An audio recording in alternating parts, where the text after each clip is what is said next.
Salut! Comment faire pour devenir une animatrice, un animateur, une présentatrice, un présentateur, un chroniqueur, un entertainer?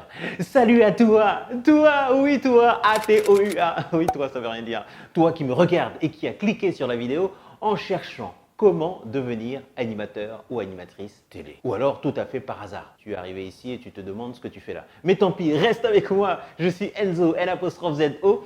OKEM, animateur, présentateur, entertainer, journaliste télé, mais aussi pour les grandes entreprises telles que BNP, Nescafé, L'Oréal, Neutrogena ou autres. En ce qui concerne la TV et mon parcours, il a été semé d'embûches. Oh my God! Et nous y reviendrons plus tard. Mais sache que les groupes comme TF1, France Télévisions, M6, Canal+, m'ont très bien connu et me connaissent encore bien, en tout cas pour certains. Ainsi que les boîtes de prod telles que R&G, Révon et Gâteau Productions, Jérôme Révon et Stéphane Gâteau, Réservoir Prod, Feu, Jean-Luc Delarue, Coyote Prod avec Christophe de Chavannes, H2O, Cyril Hanouna, enfin ex-Cyril Hanouna, ou la Concepteria, Julien Courbet. Mais comme je te le disais, nous aurons le temps d'en reparler dans les prochaines vidéos.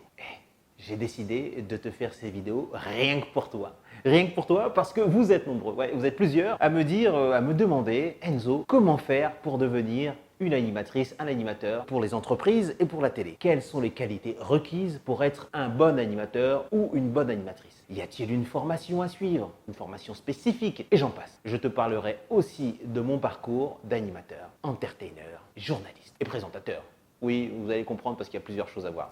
Alors toi, dans mes vidéos, tu auras tous mes trucs pour devenir un animateur ou une animatrice de référence et qui marque. Oui, mais avant de commencer, il faudra tout d'abord comprendre la différence entre un animateur et un présentateur. C'est très important. Tu sais quoi? J'y intégrerai même l'entertainer dans l'animateur et le journaliste dans le présentateur.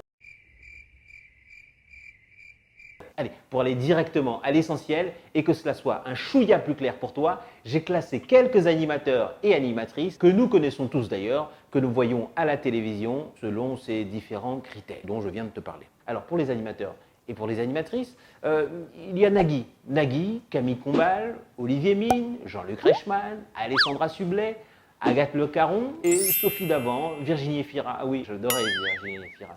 Et le cas Nikos Aliagas est pour moi un cas à part. On en parlera un peu plus tard. Dans les présentateurs, il y a Yann Barthès, Julien Courbet, Mouloud Achour, Alexandra Sublet, et oui encore elle, Karine Le Marchand, Laurence Boccolini, Karine Ferry. Dans les entertainers, Cyril Hanouna, Daphné Burki, ouais j'adore Daphné Burki, Arthur, Camille Combal. Et dans les chroniqueurs, Bertrand Chameroy. Ah, Bertrand. Alison Wheeler, Florence Foresti, Pablo Mira.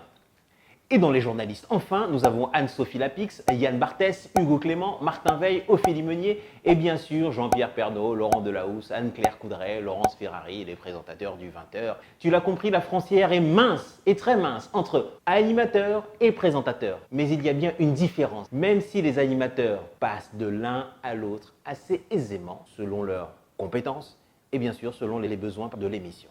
À toi maintenant. Quel type d'animateur penses-tu être? Aimerais-tu être? Quel est ton animateur et quelle est ton animatrice préférée? Et sais-tu pourquoi est-ce que tu aimes cet animateur ou cette animatrice? Réponds à ces questions pour que nous puissions échanger. Si tu souhaites devenir animateur, TV, et que tu ne parviens pas à le devenir, pourquoi ne pas le faire dans l'événementiel? Cela peut te permettre de maîtriser le job et par la suite, en courant les castings, cela te permettra aussi de décrocher peut-être le Graal suprême, tout en ayant une sécurité dans l'événementiel. Enfin, en tout cas, c'est mon cas.